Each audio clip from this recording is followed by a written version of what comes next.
BBC Surrey. Tributes have been paid to Lily-mae Fisher, the 31-year-old Royal Navy Commando from Virginia Water, who was one of 3 personnel killed in a helicopter crash on Wednesday.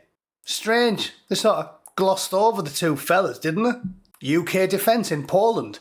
We are deeply saddened by the tragic loss of Lieutenant Lily-mae Fisher, a valued colleague and a trailblazer as the UK's only serving female Royal Navy Commando. Like some men or some shit. I'm sensing a pattern here, and I felt compelled to mention it. Also, this follows on from numerous incidents in the last couple of years that have been deeply contentious, where many people were killed and injured because of what seems to be nakedly political DEI policies. Fortunately, the second I mentioned this on X, it opened a can of worms and had hundreds of people hurling abuse at me, which, because I'm not a politician or Cathy Newman, vexes me not at all. In fact, it's a brilliant opportunity for me to make a video about the whole thing, give you my own theories as to what the real problem is, and read you some most humorous abuse whilst ripping the piss out of the people that wrote it. Sounds like a good time to me.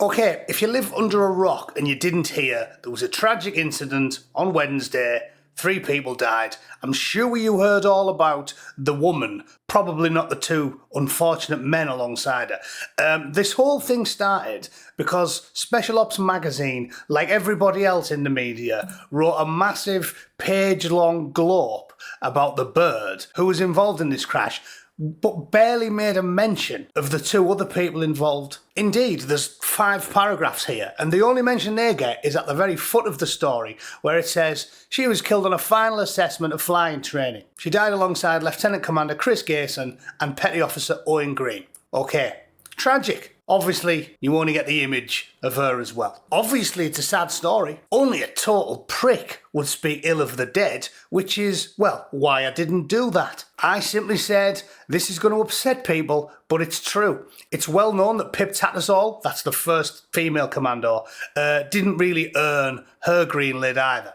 And I posted that in response to the many people saying, oh no, she earned everything she ever did. She got a green beret. Well, those of you that are in the know, who went to the Commando Training Centre Royal Marines at the time, like I did, were told by everybody on the base that she didn't earn a green beret. I suppose I'd better explain this to people that aren't in the know. I'll try and keep it brief. The All Arms Commando course exists so that attached ranks who are working inside or alongside 3 Commando Brigade can be introduced to some of the elements of what the Royal Marines do.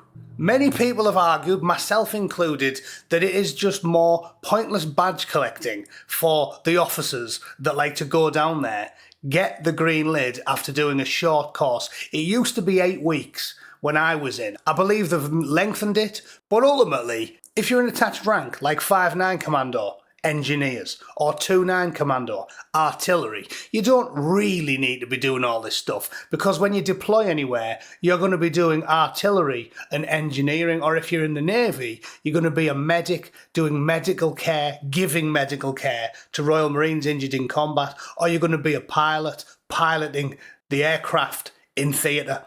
There's no real need for you to do this, but it's a nice to have. That's why it exists. Back in the day, when I joined up in the 90s, Pip Tattersall was famous for becoming the first woman to earn the coveted Green Beret. She wasn't a Royal Marine. She did the badge collector's course. And she famously failed it twice. And that type of training isn't something that you can just do. That anyone can do. Anyone, as long as you apply yourselves, anyone can do it. Most people that try to do it fail miserably. You go on a PRMC before you're allowed to join. Most people fail that. And then you join up with about 75 lads, all of whom are extremely fit and pass the PRMC. And pass the pre-PRMC nowadays, they make them do that at the local RMI unit.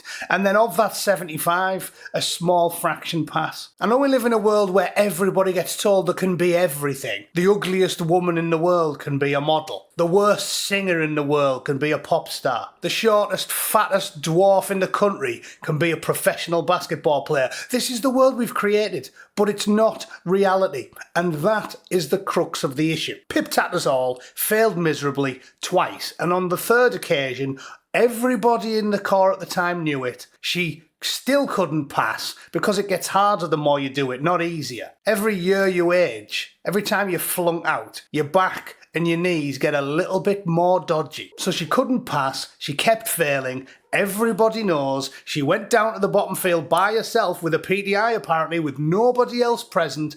Everybody else does it alongside the rest of the troop, but she passed it all by herself with no witnesses. Everybody serving at the time knew it. Fast forward to now. All the news is talking about, or apparently cares about, is the fact that the first female commando died in a crash. Precious few column inches are reserved for the men. I posit that many of the crashes that have occurred in the last few years, and we know all about them, occurred because in the same way that Pip Tattersall was given a free pass for political reasons, because the brass and the powers that be wanted a woman to earn a green lid so they could, well, achieve many things, presumably. Drive recruitment up, encourage more women into the armed forces so they can hit those precious tick boxes that they've made for themselves, like Red Ed when he miracles numbers out of his arse and then demands you all go poor in order for us to hit them, despite the fact China's building coal-fueled power plants every year.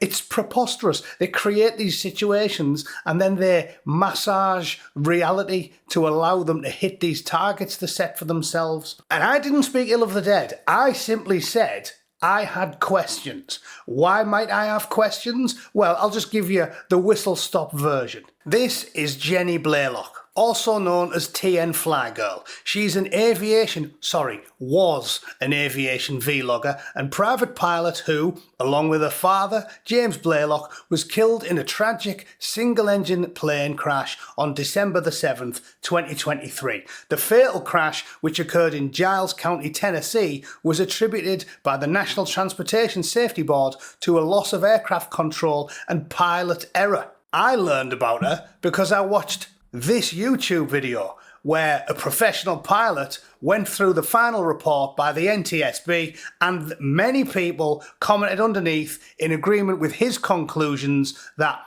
she didn't slip through the cracks. She paved over the cracks with money. She shouldn't have been in the air, but she was, because she was a blonde, relatively attractive woman, and that's the world we live in now. From People magazine, seconds before DC plane crash killed 67, Army pilot was told to turn away from passenger jet. It was crew error, no doubt. A current Black Hawk helicopter pilot tells People. But it wasn't deliberate. No, it wasn't deliberate. But by the sounds of it, you wouldn't trust her to reverse park your transit van, let alone fly a Black Hawk. That one was Captain Rebecca Lowback. I'm sure you all remember it. The footage was terrible. The doomed pilot whose name was withheld at the outset. Again, because they cover these things up. Failed to heed her instructor's orders moments before flying into an inbound jet. So there's another one. What else have we got? Airline employee who survived Toronto crash claims pilot was inexperienced and inadequately trained. You remember this one, don't you? Upside down on the runway, flown by a beauty queen with narcolepsy in one hand. I'm kidding about the hand, but you surely grasp the point I'm attempting to make. There have been so many of these in the last few years. You've got aerospace companies writing papers about this, imploring the government to ensure that standards are maintained. The risks of DEI in aviation, a research-driven perspective. Everybody's terrified of this stuff. And I'm sure you are as well. If I'm sat in the next airport departure lounge and a little fat black woman walks in with a pilot's hat on, or worse, rolls in, she's in a wheelchair, she's got a drip on wheels behind her. She looks like Stephen Hawking if he fell asleep on the beach when he was on Epstein's Island. Okay, if that happens, I'm getting the bus. Sorry, but that's just the way of it. So on to the tweet. Let's do that and finish up. I posted this. People that can't read gave me abuse. I laughed. The end. That's the short version. But basically, I didn't say anything bad about her. I didn't criticise anyone. I simply said it's well known that DEI is affecting aviation safety, hiring policies, causing crashes, deaths all over the shop. We all know about it. So all I said was, considering we know that there's evidence that they've been giving women a free pass in commando training and P company, why wouldn't they do the same with the pilot wings? Why wouldn't that happen when it's happening all across the world and the British government's particularly woke? Logic demands that that's happening. Now, could it have been mechanical failure and there was zero error on her part? Maybe so. But all I said was, I have grave concerns because of the aforementioned multiple stories that we've just discussed. But to finish up, I'll just point you to a few of my favourite rebuttals to try and put a silver lining around this cloud. Because it is sad, but your fifis do not alter reality, okay? She's dead, FFS, spitting on her grave and spreading rumours. She volunteered and served. Have some respect and save your bile. And I said, I didn't criticise her. I didn't spread any rumours. Asking questions prevents it happening again. It does. You have a duty to the living. The dead are beyond pain. They have passed the veil of tears. When I die, you can call me whatever you want, lads. Fill me with Semtex, stuff my corpse with high explosives, and drop me on a foreign country in another fake war, for all I care. But don't tell me I have to shut up when my colleagues and former colleagues are continuing to be put at risk by the government's DEI policies. Oh yeah, and I also checked his profile. Apparently he's a detective. I said, you haven't got basic reading comprehension, you're a detective. I'll wager you couldn't find your own arse with both hands. This fella decided pointing the observing reality as it is misogyny. Again, if you didn't like Margaret Thatcher, that wasn't misogyny. But if you don't like Rachel Reeves, that definitely is misogyny. Once again, file this under non-point. Oh, sorry, I owe you one. Rachel Reeves. She's a spastic. Massive small dick energy here, chucking pelters whilst hiding behind an anonymous account. Where's your integrity? 1, I'm not anonymous. 2, I didn't attack her. I'm attacking the callous morons that promote stupidity and stack up the bodies as they do it. Don't be angry at me, be angry at the top brass, the First Sea Lord, the British government, and the Ministry of Defence, and we've been underfunding all of our military for years. If it was a mechanical error, that's probably the government's fault as well. So either way, it ain't me that's killing people, it's the clueless bunch of twats inhabiting the House of Commons and the House of Lords. Thanks very much. There's a good one from Sean. It is true, mucker. I got a good Navy Commando medic who had been on the course with the first chick. Yeah, Pip. Everybody knew about Pip. He alleged she didn't do radio stag on Finelex. She couldn't get over the wall. She couldn't do the motor run. She was shit at regains. Yeah, everybody knows it. They've been doing this for 30 years. Why would they stop now? Dave, I had a mate on a training team. Understand she was very much carried. Fair play for having a crack. Though. Yeah, fair play to her for having a crack. I'm not having a go at her. I'm having a go at the people that run the shit show that we call the British military in 2026.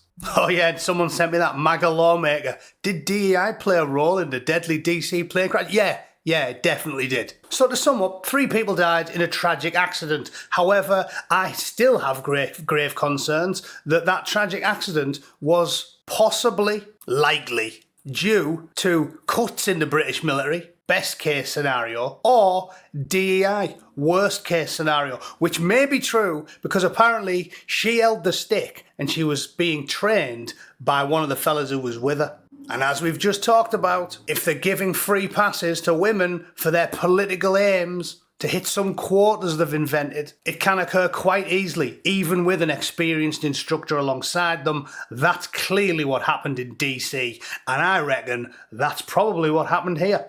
Okay, if you're a histrionic, emotionally incontinent, crybaby girly man and you can't read properly, feel free to vent your spleen down below. I love reading gibberish typed by imbeciles or their professional care workers, which I'm assuming many of the people who wrote the abuse on Twitter are relying on, because they definitely do not have the brain power to work a smartphone. All right, thanks for tuning in, everyone. Let me know what you think down below, and I'll see you all soon. Toodle pip. Cheers.